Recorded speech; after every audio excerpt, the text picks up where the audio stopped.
सरकारका प्रभावशाली मन्त्री सिँचाइ मन्त्री टोपबहादुर राईमाझी हुनुहुन्छ। टोपबहादुर राईमाझी तपाईँलाई जनता जान चाहन्छन्, कार्यक्रम स्वागत गर्न चाहन्छु। धन्यवाद। प्रचण्डवादको नेपाल सङ्घले अब आम हडतालको घोषणा गरेको छ। यो आम हडताललाई सरकारले कसरी लिएको छ?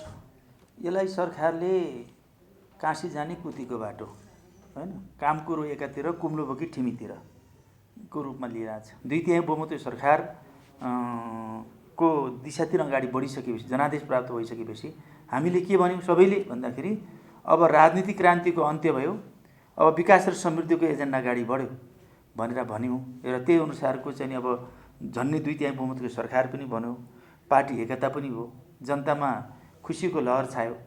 अब त्यसपछि त्यो सरकार ढाल्ने खेलमा लाग्ने, अनि पछि सरकार ढाल्ने किन भन्दाखेरि पदको लागि कसैलाई राष्ट्रपति चाहियो, कसैलाई प्रधानमन्त्री चाहियो, कसैलाई पार्टी अध्यक्ष चाहियो, त्यसको लागि सरकार ढाल्ने र त्यसपछि सरकारलाई सडकमा ल्याएर पछार्ने। अब त्यसपछि त्यो नसकिसकेपछि आफै सडकमा गइसकेपछि त्यसपछि अब राजनीतिक क्रान्तिको अन्त्य भयो भनेकाहरूले, विकास र समृद्धिको एजेन्डा अगाडि बढ्यो भनेका साथीहरूले उहाँहरू केमा लाग्नु हो भनेदेखि अब आम हडताल। यो भनेको मैले भनिसकेँ काम कुरो एकातिर कुम्लो बोकी ठिमीतिर।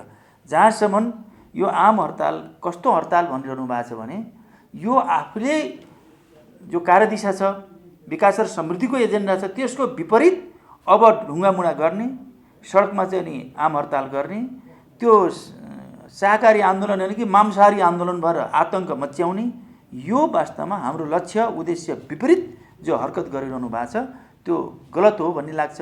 अर्को कुरा अर्को कुरा नेपालको भनाइ के छ भन्दाखेरि केपी शर्मा ओली भनेको निरङ्कुश हो, तानासा हो, अब सडकबाट फाल्नुपर्छ आम हडताल गरेर। अब जनताको 2/3 बहुमत जनादेश प्राप्त केपी शर्मा ओली, जसलाई कमरेड प्रचण्डजीले प्रस्ताव राख्नुभयो, माधवका नेपालजीले समर्थन गर्नुभयो, पार्टी अध्यक्ष र प्रधानमन्त्रीमा हामीले ताली पिट्यौँ। उहाँहरूले आफै प्रस्ताव र समर्थक भएर बनाएको प्रधानमन्त्री र पार्टी अध्यक्ष होइन। अनि पछि त्यसरी जनादेश प्राप्त र सर्वसम्मत नेतालाई अब चाहिँ नि फाल्ने, सडकमा पछार्ने, त्यसपछि विस्थापित गर्ने। अब त्यो चुनावबाट फाल्नुहोस् न। यदि उहाँलाई राष्ट्रपति हुने मन छ, प्रधानमन्त्री हुने मन छ, पार्टी अध्यक्ष हुने छ भने, पार्टी अध्यक्ष हुने मन छ भनेदेखि महाधिवेशनमा जाउँ, अनि पछि प्रधानमन्त्री हुनुपर्छ भने चुनावमा जाउँ। त्यसरी आयो भइहाल्यो नि। जनतासित उहाँ टिकेर डराइरहनु भएको छ। कसरी सडक फाल्नुहुन्छ? कसरी सडकबाट फाल्नुहुन्छ? लाखौँ जनता सडकमा आयो भने प्रधानमन्त्री केपी शर्मा ओलीको विरुद्धमा तपाईँ त्यतिखेर बचाउन सक्नुहुन्छ? तपाईँ सरकारको प्रभाव होइन। अहिले आन्दोलनको ऋषिजी, अहिले आन्दोलनको आवश्यकता हो। हिजो राजाको निरङ्कुश व्यवस्थाको विरुद्धमा, जहाँ लोकतन्त्रको अभ्यास थिएन, जहाँ निरङ्कुश व्यवस्था थियो होइन, जहाँ बालिक मताधिकारको कुनै सम्भावना थिएन होइन, जनताबाट चुनिने प्रत्यक्ष निर्वाचन हुने स्थिति थिएन। अहिले त के छ भने सङ्घीय गणतन्त्र आएको छ, लोकतन्त्र आएको छ र निर्वाचन गरेर चाहिँ आम आफ्ना नीति योजना कार्यक्रम सबै जति पनि चाहिँ जनताको बिचमा ल्याएर जनताको मन जितेर राष्ट्रपति प्रधानमन्त्री सबै हुने सम्भावना हुन्छ, मन्त्री के हुने सम्भावना छ। अब उहाँ सडक साफ भएर किन जानुभएको छ? यो अहिलेको इतिहासको आवश्यकता हो। उहाँहरूले भनेकै जो एजेन्डा विपरीत विकास र समृद्धिको एजेन्डा हो। अब चाहिँ राजनीतिक क्रान्तिको अन्त्य भयो भनेको चाहिँ फेरि त्यो युद्धको धङधङी आन्दोलन धङधङी सडकमा पोख्ने हो होइन। उहाँहरूको भनाइ के छ भन्दा प्रचण्डवादको नेपालको स्पष्ट भनाइ छ केपी शर्मा ओलीले हाम्रो देशमा चुनाव गराउनको लागि चुनावको मिति घोषणा गरेको होइन, संसद विघटन गरेको होइन, र यो सरकारको एउटा रणनीति छ प्रधानमन्त्रीको सत्ता कब्जा गरिरहने, सरकारमा बसिरहने र निरङ्कुशता लाद्ने र संविधान समाप्त पार्ने, सिस्टम कोल्याप्स पार्ने, संहिता ध्वस्त पार्ने र प्रधानमन्त्रीले हिन्दू राष्ट्र नेपाल बनाउने बाहिर चर्चा। सुन्नुहोस्, यो चाहिँ निराधार आरोप हो। अब कसैले पनि यो संविधानलाई चाहिँ खारेज गर्न सक्दैन। यो संविधानमा जे चिज हामीले संस्थागत गरेका छौँ, संविधान निर्माण गरेका छौँ, जुन एजेन्डाहरू राखिया छ, त्यो एजेन्डालाई कसैले पनि बदल्न सक्दैन। त्यो सम्भव छैन। ती निराधार आरोपका पछाडि लाग्न जरुरी छैन। केपी शर्मा ओली र हामीहरू अब यो संविधानको रक्षक बन्नुपर्दछ। हामीले यो व्यवस्थाको रक्षक बन्नुपर्छ, यो सिस्टमको रक्षक बन्नुपर्छ, जनताको रक्षक बन्नुपर्छ, विकास र समृद्धिको रक्षक बन्नुपर्छ, राष्ट्रियता, राष्ट्रिय अखण्डता र राष्ट्रिय स्वाधीनताको रक्षा गर्नुपर्दछ। अब सडकमा गएर ढुङ्गामुढा गरेर वास्तवमा भनेदेखि सडक साफ बन्ने जमाना गए। अब प्रचण्डवादको नेपालले घोषणा गरेको आम हडताल सफल हुँदैन, सरकारको निष्कर्ष हो। त्यो सम्भवै छैन। के को लागि आम हडताल गर्ने? यहाँ निरङ्कुश व्यवस्था छ। यदि एकातिर यो सरकारले चाहिँ के छ भन्नुहुन्छ भने काम गर्न नदिइसकेपछि सरकारलाई विपक्षबाट होइन, विरोधीहरूबाट होइन, आफ्नै पार्टीका नेता र सांसदबाट होइन बिना कारण अनावश्यक किसिमका आरोप लगाएर जुन प्रकारको चाहिँ नि अपदस्थ गर्न खोजियो, विशेष अधिवेशन मार्फत जुन प्रकारको अविश्वासको प्रस्ताव पेश गरे, उहाँसित अविश्वासको प्रस्ताव जुन प्रस्तुत गर्नु अगाडि बढिरहनु भयो, उहाँसित त्यो के छ भने सरकार ढाल्ने हैसियत छैन, सरकार बनाउने हैसियत पनि छैन। 83 जनाको सांसदको चाहिँ सिग्नेचर लिएर जानुभएको छ। 83 जनामा पनि दोहोरो सिग्नेचर गरेछन्। मानव 83 जनाको सांसद भयो, सिग्नेचर भयो भने पनि उहाँले विशेष अधिवेशन बोलाउन सक्नुहुन्छ, तर सरकार ढाल्ने अथवा अविश्वासको प्रस्ताव हाल्ने र राख्ने र त्यसलाई चाहिँ पास गराउने हैसियत छैन। विपक्षको काँधा बसेर गोली चलाउने, आफ्नो सरकार ढाल्ने, यस्तो किसिमको। त्यसो भयो भने के हुन्छ? सरकार ढल्छ, सरकार बनेन भने के हुन्छ? सिस्टम कोल्याप्स हुन्न, संविधान धरापमा पर्दैन, देशमा अराजकता अस्थिरता हुँदैन। त्यसकारणले त्यस्तो किसिमको सांसदलाई चाहिँ नि वास्तवमादेखि मानिरहनु पर्ने आवश्यकता भएन। जो काम गर्न दिएन, चाहे राजनीतिक नियुक्ति होस् या संवैधानिक नियुक्तिका कुरा हुन्, चाहे सरकारको फेरबदलका कुरा हुन्, चाहे अन्य विकास निर्माणको काममा चाहिँ अवरोध मात्रै खडा गर्ने, काम गर्न नदिने, सहमति गर्न नदिने बारम्बार वर्षौँसम्म भइसकेपछि अब ताजा जनादेशमा जानुको विकल्प रहेन। प्रधानमन्त्रीलाई जुन सांसदले प्रधानमन्त्री बनायो सर, हुन सक्दैन। नहुने चुनावको तपाईँ कसरी होइन, चुनावको घोषणा सुन, चुनावको घोषणा भइसकेको छ, चुनाव गराउनलाई निर्वाचन आयोग ल्याइसकेको छ, सरकार ल्याइसकेको छ, मिति तिथि घोषणा गरेको छ, तयारी गरिसकेको छ। अनि पछि चुनाव एकातिर हुन सक्दैन भन्ने, अर्कोतिर निर्वाचन आयोगमा गएर चुनावको तयारी नगर भन्ने, त्यो जनताबाट तर्सिया होइन। तपाईँलाई मैले एउटा मात्रै कुरा भन्छु, यी साथीहरू त जो चाहिँ साथीहरूले सङ्घर्ष गर्छु भन्छन्, जो मांसाहारी हिंसात्मक आन्दोलन गर्छु भन्छन्, ती साथीहरू त जनताप्रति विश्वास भएन। यो नेपाली काङ्ग्रेस के भयो? प्रतिपक्ष यस्तो सत्ताधारी पार्टीमा विभाजन र अन्तर्विरोध चर्किरहेको अवस्थामा उसले त चाहिँ चुनावलाई स्वीकारेर चाहिँ अगाडि बढ्नु पर्थ्यो नि। यो त मौका हो नि उसको लागि। त ऊ पनि डराइरहेछ, किनभने जनताप्रति प्रतिपक्षलाई विश्वास छैन। अब हाम्रा साथीहरूलाई त चाहिँ के छ भने प्रचण्ड माधवले नेतृत्व गर्यो नेकपाले त उहाँलाई विश्वास भएन। उहाँ चुनावलाई अवरोध गरेर गरिरहनु भएको छ। यदि चुनाव भएन भने पनि जो चाहिँ सडकमा चाहिँ आन्दोलन गरेर मांसाहारी आन्दोलन गरेर चुनाव नदिने हरकत गरिरहनु भएको छ नि, उहाँको कारणले हुनु होइन भने सरकार कुनै पनि हालतमा चुनाव गराउँछ। र बन्द र आम हडताल भइरह्यो भने हाम्रो देशमा कसरी निर्वाचन हुन्छ? हिंसात्मक गतिविधि भइरह्यो, यो अहिलेको युग शान्तिपूर्ण तरिकाले विकास र समृद्धिको युग हो या क्रान्तिको युग हो? उहाँले छुट्याउनु पर्छ। उहाँले त क्रान्तिको युग भन्नुभएको छ। यो बेकारको फजुल कुरा हो। त्यो सम्भवै छैन। आजको दुनियाँमा अब सङ्घीय गणतन्त्र आइसकेपछि संविधानको रक्षक भएर नेपाली जनता उभिन्छन्। नेपालको सङ्घीय गणतन्त्रको लागि नेपाली जनता उभिन्छन्, शान्ति र समृद्धिको लागि उभिन्छन्, संविधानको रक्षाको लागि, राष्ट्रको रक्षाको, जनताको रक्षाको लागि उभिन्छन्। अब सडकमा गएर त्यसरी चाहिँ नि त्यो मांसाहारी आन्दोलन गर्ने, हिंसात्मक आन्दोलनतिर जनता लाग्दैन। त्यो यो गइसक्यो। जनताहरू सडकमा आयो, मुठभेड भयो, आरोप प्रत्यारोप भयो, द्वन्द्व भयो, दुवै पक्षको बिचमा हानाहान भयो भने सरकार चुप लागेर बस्छ कि एक्सनमा जान्छ सडकमा? अब किन हामी पनि युद्ध गरेर आन्दोलन गरेर सङ्घर्ष गरेर आएको मान्छे हो। टोपबहादुर रायमाझी 11 पटक जेल परेर 7 पटक भागेको मान्छे हो, सामन्ती राजाको निरङ्कुश व्यवस्थाको विरुद्धमा। किनभने आन्दोलन कस्तो हुन्छ हामीलाई थाहा छ। यी साथीहरूले त्यो कुरा चाहिँ भोलि बुझ्नेवाला छन्। हामीले पनि महसुस गरेका छौँ आन्दोलन कसरी हुन्छ, कसरी उठ्छ आन्दोलन। हामी पनि आन्दोलनको नेतृत्व गरेर आएको मान्छे हौँ। चाहे आन्दोलन भयो शान्तिपूर्ण होस् चाहे सशस्त्र आन्दोलन होस्, सारा आन्दोलनको हामीलाई अनुभूति छ। यसरी बिना इस्यु, बिना एजेन्डा छ नि त। प्रचण्ड माधवमा नेपालको त्यस्ता संविधान नियुक्तिहरू भयो, अहिलेको अवस्थामा त गलत हो। संवैधानिक परिषदले गरेको निर्णयलाई सभामुखले फिर्ता गर्नुभयो, अनि प्रधानमन्त्रीले राष्ट्रपति सामु लगेर शपथ ग्रहण गराइदिनु भयो। त्यो त गलत भयो नि त नियुक्तिहरू त। त्यसो त त्यसकारण त चुनावमा आएर चाहिँ नि आधिकारिक रूपमा चाहिँ नि सरकार चलाउनु न, प्रधानमन्त्री बन्नुहोस्, अनि राष्ट्रपति बन्नुहोस्, अनि त्यो मन्त्री बन्नुहोस्, संवैधानिक नियुक्ति गर्नुहोस्, सरकार सञ्चालन गर्नुहोस्, देशको समृद्धि गर्नुहोस्। त्यसकारण त चुनावको लागि आह्वान गरे नि। चुनावको संविधान सम्पन्न छैन रे, संविधानविदहरूको प्रतिक्रिया आइसक्यो। त्यो संविधान नियुक्तिहरू त्यो कसैले भन्ला नि, तर चाहिँ सम्मानीय सर्वोच्च अदालतले त न्यायालयले त निर्णय त गर्ला नि त। कसैलाई लाग्ला कि चाहिँ कोही न्यायालयका व्यक्तिहरूलाई, न्यायाधीशलाई, कोही चाहिँ कानुनविदहरूलाई त्यस्तो लाग्ला? कसैले लाग्न सक्छ। तर निर्णय त हामी सम्मानीय न्यायालयले भने सर्वोच्च अदालतले चाहिँ नि सही फैसला गर्छ भन्ने हामीलाई लाग्छ। यस्तो अवस्थामा होइन अहिले नियुक्ति जो साथीहरूको तपाईँले चुनावको बेलामा जताततै नियुक्ति गर्ने होइन त्यो नियुक्ति भन्दा पनि तपाईँले अघिल्लो प्रश्नको चाहिँ कुरा गरौँ। तपाईँले चाहिँ के छ भन्नुहुन्छ भनेदेखि एकातिर चाहिँ नि हिंसात्मक आन्दोलनका धम्की दिने, सर्वोच्च अदालतलाई न्यायाधीशहरूलाई चाहिँ तपाईँको चाहिँ धम्काउने, निर्वाचन आयोगलाई धम्काउने, त्यो त स्वतन्त्र न्यायालयले के अधिकार त प्रयोग गर्न दिन पऱ्यो नि। उसले किन त्यो पर्खिन पऱ्यो नि। त्यसलाई प्रभाव पराउनलाई हिंसात्मक आन्दोलनका घोषणा गरेर हिँड्ने त्यो पर्खिन सकिन्न। तपाईँहरू संविधान बनाएको नेता हो नि त। संविधानमा स्पष्ट रूपमा लेखिएको छ संसदीय सुनाइ नभइकन कुनै पनि संविधान नियुक्ति गर्न सकिँदैन। त्यो त अहिले संसदीय छैन त, विशिष्ट होइन, विशिष्ट परिस्थिति भयो भने काम त चलाउनु पर्यो नि। सबै ठप्प भएर बस्ने देश चलाउनु पर्यो।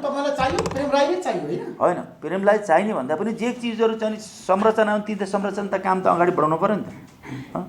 देश चलाउनु परेन। साथीहरू सडकमा ल बानो ल साथीहरूले जसरी नेता साथीहरूले जसरी चाहिँ सडकमा गएर ढुङ्गा मुढा गरिरहनु गर्ने र हिंसात्मक आन्दोलन गर्छ ल हामी पनि जाउँ, के हुन्छ देश। तपाईँहरू त गइरहनु भएको छ सडकमा, नारायणको आँगनबाट तपाईँहरू उद्घोष गर्दै हुनुहुन्छ। बिल्कुल बिल्कुल आफ्नो हाम्रो आन्दोलन त्यो चाहिँ काला झन्डा देखाउने हिंसात्मक आन्दोलन मांसाहारी आन्दोलन गरेन, शान्तिपूर्ण विशुद्ध शान्तिपूर्ण हुन्छ। देशभरिबाट मान्छे ल्याइरहनु भएको छ तपाईँहरूले। देशबाट होइन, साथीहरूले चाहिँ नि जनताले नपत्याइसकेपछि जिल्लामा चाहिँ कार्यक्रम नभइसकेपछि होइन त्यसपछि चाहिँ देशभरिका मान्छे बटुलेर शक्ति प्रदर्शन गर्ने गर्नु हाम्रो त्यस्तो आन्दोलन होइन, देशभरिबाट होइन। यही सरकारले शान्तिपूर्ण तरिकाले त्यो सडकबाट जुन किसिम हिंसात्मक आन्दोलन त्यसको लागि शान्तिपूर्ण आन्दोलन हो। आफ्ना विचार जो भ्रम पारिएको छ विचार जनतालाई भ्रमहरूलाई चिर्नको लागि स्पष्ट पार्नको लागि गरिएका चाहिँ कार्यक्रम हो नि। त्यस्तो न हिंसा हुन्छ न त्यो चाहिँ मांसाहारी हुन्छ, जाँदैन बिल्कुल सरकार हिंसामा मुडुमा जाँदैन।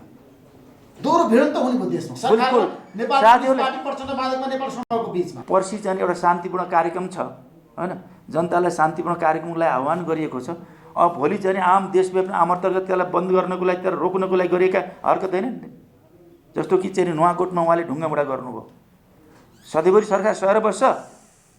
सरकार चुप लागेर बस्दैन, अन्तिमसम्म शान्तिपूर्ण तरिकाले सरकारले प्रयत्न गर्छ। यदि त्यसो गर्नु भने सरकारले चाहिँ के छ भने शान्ति बनाइराख्नको लागि जनता र राष्ट्रको सुरक्षाको लागि होइन विकास र समृद्धिको लागि सरकारले आफ्नो पहल लिन्छ। त्यसो भए तपाईँहरू आजको दिनमा सङ्कटकालसम्म जान सक्नुहुन्छ यदि सडकमा छ नि रूपमा आन्दोलन अगाडि बढिरहेको। उग्र हुँदैन कि बाबा, तपाईँले भन्नुहोस् कि सबै प्रकारका हत्कण्डा भन्नाले त्यो चाहिँ उग्र र हिंसात्मक जानुपर्छ भन्ने कुरा होइन। विभिन्न किसिमका ट्रिटमेन्ट छन्। हामीले चाहिँ नि शान्तिपूर्ण तरिकाले चाहिँ नि भाषणको माध्यमबाट आफ्नो विचारको माध्यमबाट उहाँलाई सम्झाउँछौँ होइन। त्यो गर्नेहरू चाहिँ नि नै हिंसाबोध गर्ने गराउँछौँ हामी।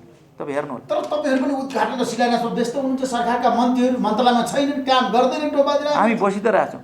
त्यो सरकारका उद्घाटन र चाहिँ शिलान्यास गर्ने पनि त सरकारकै काम हो नि, सरकारले गर्छ। त्यो त बेमौसमको बाजा हो नि। अहिले तपाईँहरूले उद्घाटन गर्न पाउनुहुन्छ निर्वाचनको मुखमा?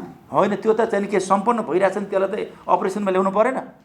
तपाईँले देख्नुभयो अस्ति हामीले चाहिँ के छ भने म ऊर्जा मन्त्री हुँदा तपाईँको चाहिँ ढल्केबर सब स्टेसनको हामीले प्रारम्भ गऱ्यौँ होइन। त्यसपछि मुजफ्फरपुर ढल्केबर ट्रान्समिसन लाइनको हामीले प्रारम्भ गऱ्यौँ। त्यो चाहिँ बन्द भएकोलाई हामीले एक्सनमा काम गरायौँ। ढल्केबर खिम्ती ट्रान्समिसन लाइनलाई चाहिँ जुन किसिम विवाद थियो त्यसलाई समाधान गऱ्यौँ।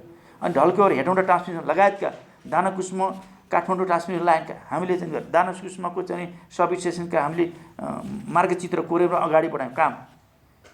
त्यसपछि अहिले आएर हामीले सुरु गऱ्यौँ। हाम्रै पालामा त्यो चाहिँ के छ सम्पन्न भएछ, त्यसलाई चाहिँ राष्ट्रिय प्रसारण लाइनमा ल्याउने, त्यसलाई अपरेसनमा ल्याउने कुरामा फेरि उद्घाटन गर्न हुन्न भन्ने कुरा के छ कुरो। त्यसमा नियुक्ति नै तपाईँहरूको अहिलेको प्राथमिकता हो त सरकारको? होइन, अहिले नियुक्ति खोजी गरेर आयो नि कि काम चलाउनु पऱ्यो नि। राज्यलाई त सञ्चालनमा लानु पऱ्यो नि, राज्यलाई त अपरेसनमा लानु परेन। राज्यलाई साथीहरू सडकमा जानुभयो भनेर राज्य त्यसै सडकतिर लाग्ने राज्य होइन। सडकमा त त्यो ढुङ्गा मुढा गर्ने मांसाहारी आन्दोलनमा गएको छैन। शान्तिपूर्ण आन्दोलन शान्ति बहाली गर्नको लागि जनतालाई बुझाउनको लागि त राज्यको दायित्व हुन्छ नि। अब सभामुख अग्निप्रसाद सापकोटाले संविधान नियुक्तिमा छ नि असहमति व्यक्त गर्नुभयो र आज राष्ट्रपति सामु सबै गए शपथ ग्रहण समारोहमा जानु भएन नि त, बहिष्कार गरिदिनु भयो सभामुखले। सभामुख त पहिले पनि त तपाईँ देखिरहनु सभामुख कस्तो के गरिरहनु भएको छ भन्ने कुरा। अहिले सम्मानीय सभामुखको बारेमा हामीले आदर गर्नुपर्छ। उहाँले के विचारले त्यसो गरिरहनु भएको छ हामीलाई पनि आश्चर्य लागिरहेछ। यो त चाहिँ सभामुखले भनेको त चाहिँ विधिसङ्गत आएका कामहरूलाई त अगाडि बढाउनुपर्छ नि। उहाँ चाहिँ किन त्यसो गरिरहनु भएको छ? यो चाहिँ नि राज्यबाट चलिरहनु भएको छ कि बाहिरको कोही अदृश्य शक्तिबाट चलिरहनु भएको छ? त्यो कुरा त आशंका विषय हो होइन। यो अहिले मात्रै र पहिला पनि त्यसो गरिरहनु भएको थियो, कहीँ कुरामा अस्वीकार गरिरहनु भएको थियो होइन। त्यति बेला पनि सरकारमा बस्ने सरकारको नेतृत्व गरेको पार्टीको चाहिँ नि प्रमुख सचेतकले सरकारकै चाहिँ नि मञ्चबाट सरकारको विरोध गर्ने यस्ता पनि त भइरहेको थियो नि। त्यस कारण त्यस्तो किसिमको सोचलाई के भन्ने? त्यो त नेपाली जनताले मूल्याङ्कन गर्ला नि। तपाईँलाई विश्वास छ संसद पुनर्स्थापना हुँदैन भन्ने कुरा? हुँदैन। अदालतले चाहिँ प्रधानमन्त्रीको कदमलाई साथ दिएला? त्यो त अनिवार्य रूपमा, किनभनेदेखि अरू विकल्पहरू रहेनन् कि।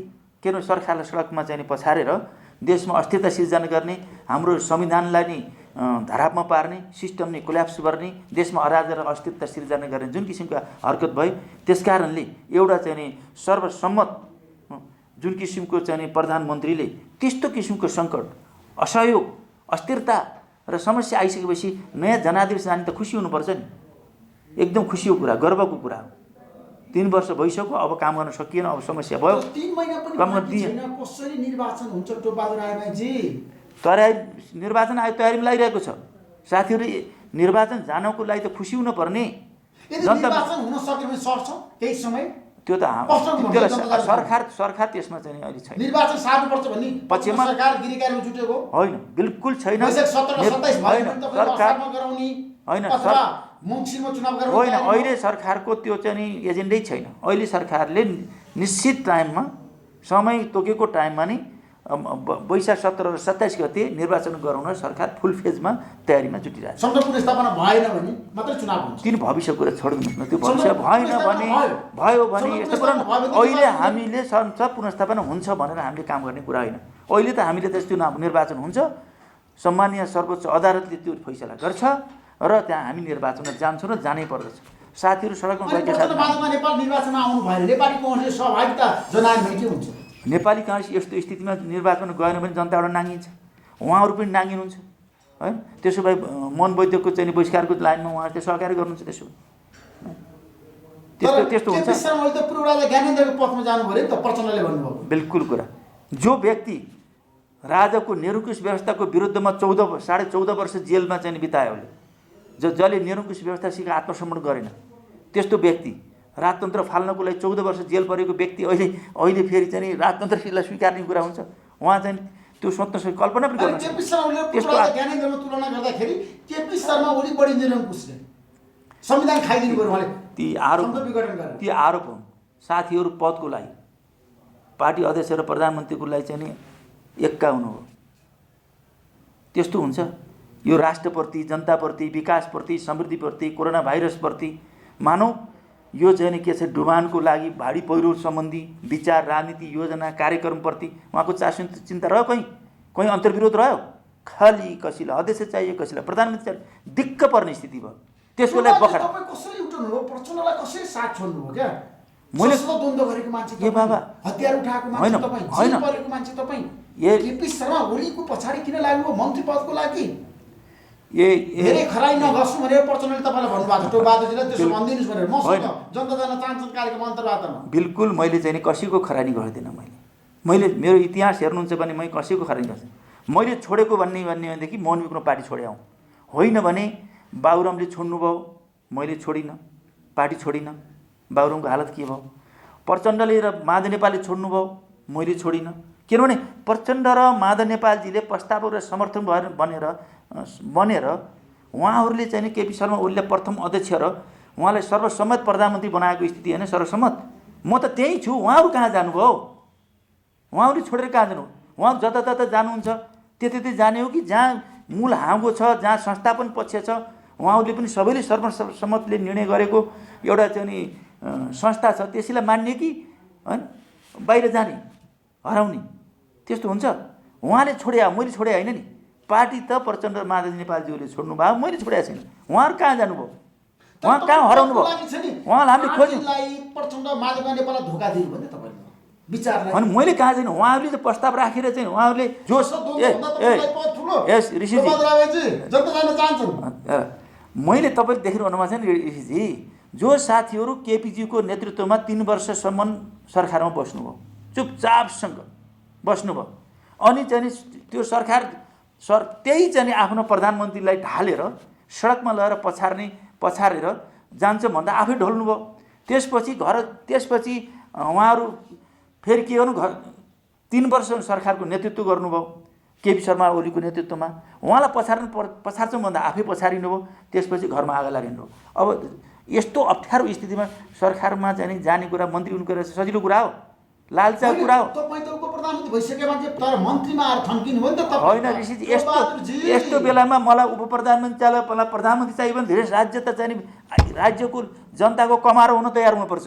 यस्तो बेलामा त सङ्कटको घडीमा अहिले देश बचाउनु परेन, सिस्टम बचाउनु परेन, विकास त्यही सुलो लागिरहेछ। हामी साथीहरूको बुद्धिले त सिस्टम फाल्ने र धराशायी पार्ने र सडकमा लगेर पछार्ने, अब मांसाहारी आन्दोलन गर्ने, देशमा अस्थिरता सिर्जना गर्ने त्यो लाग्नु भयो नि ऋषिजी। हामीले बचाउन लागिरहेका छौँ, हामी पनि सडकमा जाउँ ल, मांसाहारी आन्दोलनको देश के हुन्छ तपाईँ कल्पना गर्नुहोस् त। तपाईँ पनि जानुहोस्, हामी सबै जाउँ त सडकमा, मांसाहारी आन्दोलन लाउँ, ढुङ्गामुढा गरौँ। तपाईँलाई चेतावनी दिनुभएको छ, टोपबहादुर रायमाझी बढी कुरा नगर्नुहोस्, आफ्नो हैसियत नबिर्सनुहोस्, मेरो कारणले तपाईँ नेता भयो भने भन्नुभएको छ मलाई। म मेरो आफ्नो बुद्ध र क्षमताले भएको मान्छे हो। म अहिलेसम्म हामी सहकार्य गऱ्यौँ, कति कुरा हामीले उहाँलाई साथ दियौँ होला, कति कुरा हामीलाई उहाँले साथ दिनुभयो होला, सहकार्य गऱ्यौँ। उहाँको कारणले मात्रै होइन, मेरो कारणले प्रचण्डजी त्यसो भए चाहिँ अध्यक्ष हुनुभयो, प्रधानमन्त्री हुनुभयो, त्यो पनि सामान्य कारण हो, सहकार्यको कुरा हो, एक आपसमा सहकार्य हुने कुरा हो। कसैको कारणले टोपबहादुर रायमाझीले त आफ्नो मौलिक रूपमा त निर्णय गर्दै आइरहेछ। म मोहन गुरुङको पार्टीमा 20 वर्ष काम गरेको मान्छे हो। हिस्ट्री हेर्नुहोस् त, त्यतिखेर प्रचण्डसित म थिइनँ, पछि प्रचण्डसित त एकता गरेको। त्यो प्रचण्डजी नहुँदा पनि त मैले 20 वर्ष मैले आफ्नो क्यारियर बनाएको थिएँ नि त। विद्यार्थीको अध्यक्ष त, केन्द्रीय अध्यक्ष त झन्डै 2 पल्ट भइसकेको मान्छे हो, युवा सङ्घको अध्यक्ष भइसकेको मान्छे हो, पार्टी समितिको केन्द्रीय समितिको सदस्य त म प्रचण्डसित एकता नगर्दा पनि भइसक्यो। म प्रचण्डजीले बनाएर बस्नु, म 10 वर्ष जनयुद्धमा नेतृत्व गरेको व्यक्ति होइन, हर मोर्चाहरूमा नेतृत्व गरेको व्यक्ति होइन। मलाई चाहिँ प्रचण्डले डोराएर लानुभयो, प्रचण्डले यसमा काँधो बोकेर जानुभयो, मेरो आफ्नो बलबुता क्षमताले गरेन हो। हामीले सहकार्य गऱ्यौँ, उहाँसित सहकार्य गऱ्यौँ, छलफल गऱ्यौँ। टोपबहादुर रायमाझीले हैसियत नेपाली राजनीतिमा बनाउन सक्नुहुन्थेन अरे? होइन, सायद त्यस्तो भन्यो भने त टोपबहादुर नभएको भए प्रचण्डले पनि त्यो हैसियत बनाउन सक्नुहुन्थेन कि?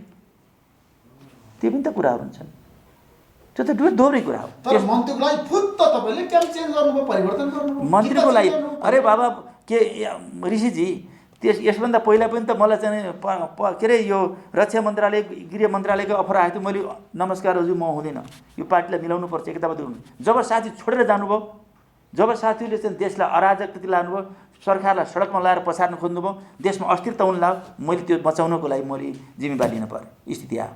अहिले सजिलो छ, सजिलो बेलामा केपी शर्मा ओलीको नेतृत्व 3 वर्ष सरकारमा बस्ने, अहिले चाहिँ देशलाई चाहिँ अस्थिरताबाट बचाउनको लागि, अराजकताबाट बचाउनको लागि, संविधानको रक्षा गर्नको लागि, सिस्टमको रक्षाको लागि, जनताको रक्षाको लागि, विकासको रक्षाको लागि जब उभिन्छ लोहीपापी भन्ने टोपबहादुर रायमाझी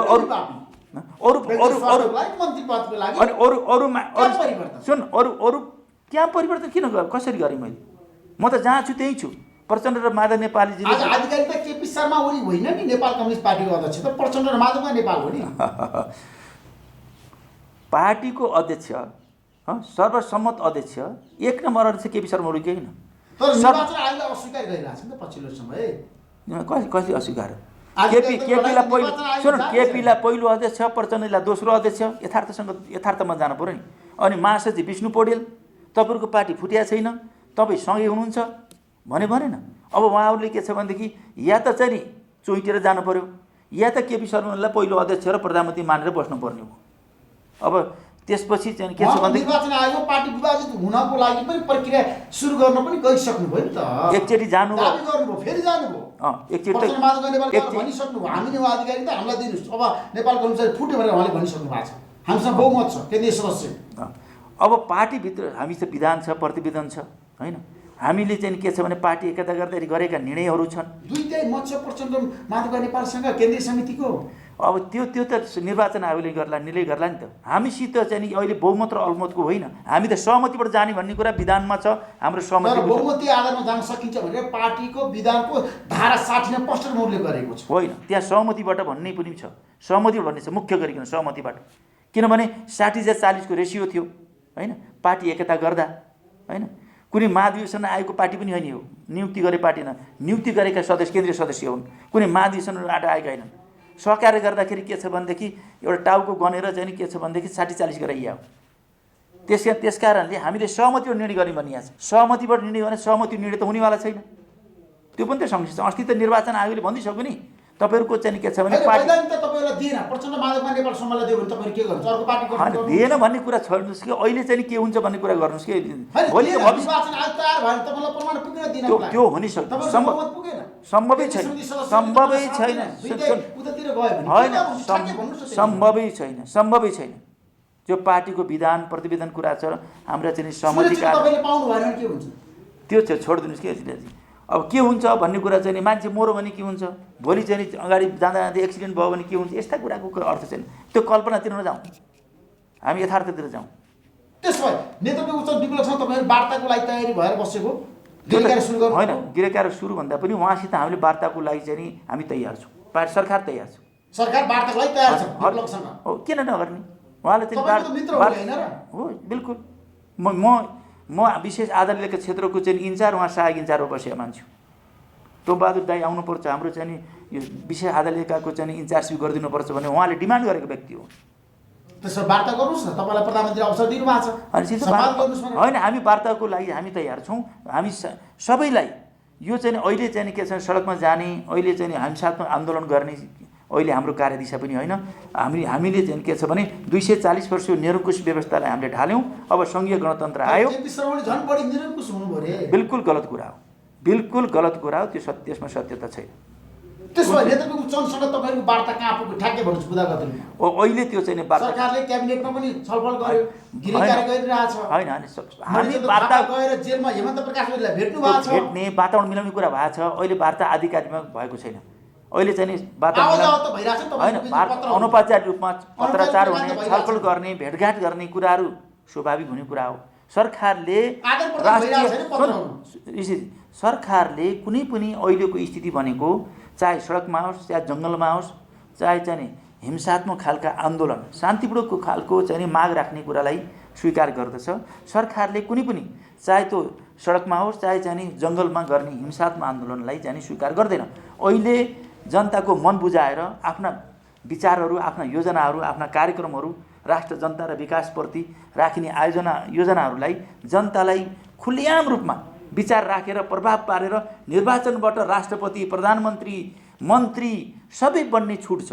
अहिले त्यस हुनाले हिंसात्मक आन्दोलन गर्नुपर्ने, सडकमा जानुपर्ने, जङ्गलमा जानुपर्ने जरुरी छैन। जनताको मेन खुला राजनीतिमा ल्याएर प्रतिस्पर्धा गर्नलाई एकदम कन्भिन्स गर्न सक्नुहुन्छ? हाम्रो कोसिस जारी रहन्छ। बिल्कुल सिके राउतलाई चाहिँ गराइयो भनेपछि अरूले पनि हुन्छन् भन्ने लाग्छ। कर्मश हुँदै जानुहुन्छ। त्यसो प्रचण्ड माधवका नेपाल तपाईहरुसँग छुटेर गइसकेपछि, पार्टी फुटाइसकेपछि अथवा नेपाल कम्युनिस्ट पार्टीको आधिकारिकता उहाँले पाइसकेपछि तपाईले आत्तिनु भयो र नेतृत्वको चललाई मूल धारमा ल्याएर तपाईहरु होइन नेपाल कम्युनिस्ट पार्टीलाई बलियो बनाउन चाहनुहुन्छ? होइन, यो निरन्तर प्रक्रिया हो। यो निरन्तर प्रक्रिया हो। यो कुनै चाहिँ नि आत्तिएर भन्ने कुरा होइन, मात्तिएर भन्ने कुरा होइन। तपाईँ सरकारको पक्षका चाहिँ नेताहरूको चाहिँ देख्नु भएको छ नि, हो शान्तिपूर्ण चाहिँ सभाहरूमा, कार्यक्रममा होइन, सरकारको विचारहरू राख्ने क्रममा होइन, र आफ्ना विचारहरू राख्ने क्रममा शान्तिपूर्ण तरिकाले आफ्ना विचारहरू राखिरहेका छन्। साथीहरू चाहिँ सडकमा गएर बाहिर गएर जसरी उत्तेजित हुनुभएको छ नि, मनपरी कुरा गरिरहनु भएको छ नि, त्यो मनपरी कुनै अर्थ छैन। आतङ्कित हुनुभयो जनताबाट।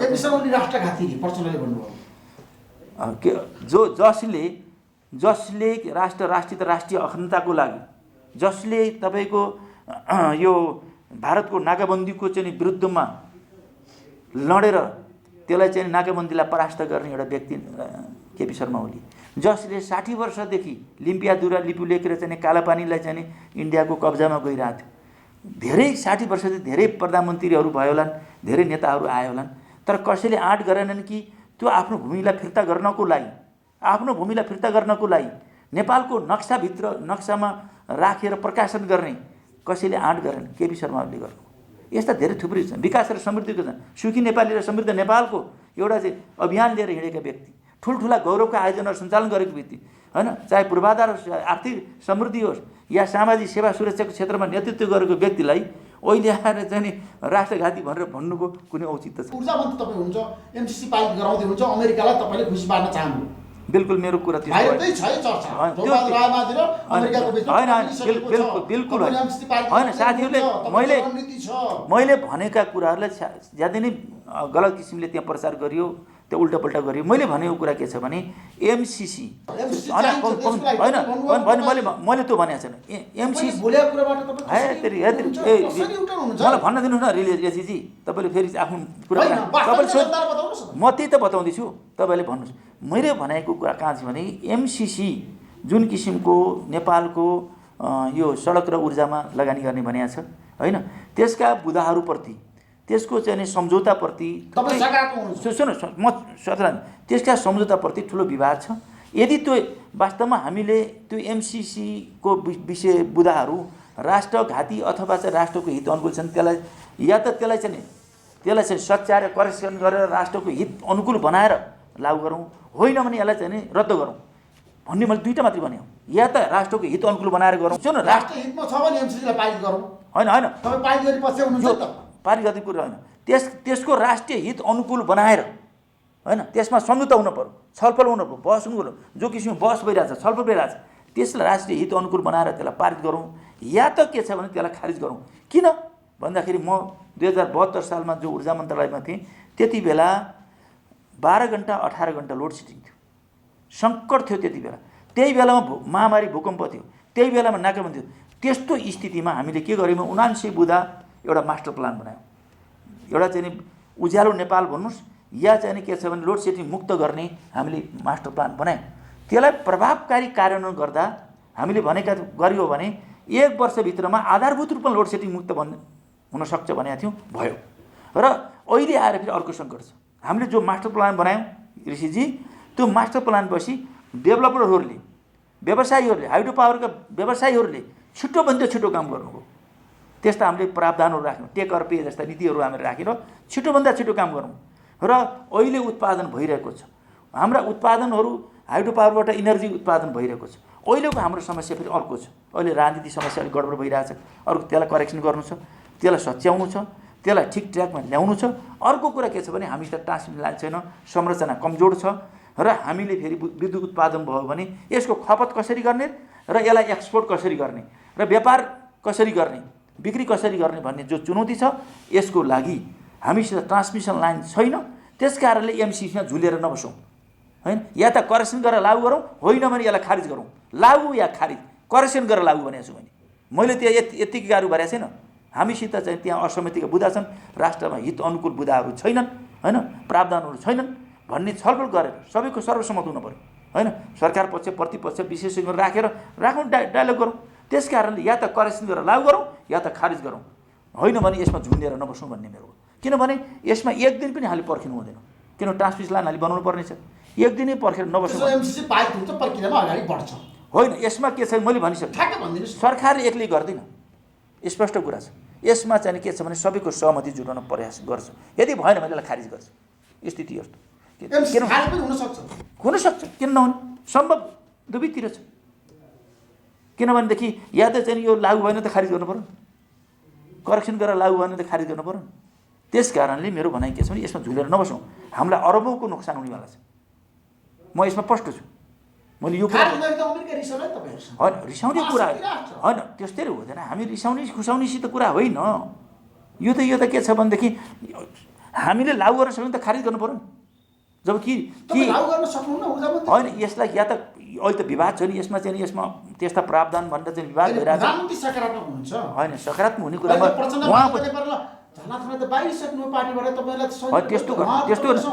यस्ता राष्ट्रिय इस्युहरूमा हामीले वास्तवमा भनेदेखि सरकारले मात्रै गर्ने कुरा होइन, यसलाई चाहिँ नि विपक्षको पनि र सबैको सहमति लिन जरुरी हुन्छ।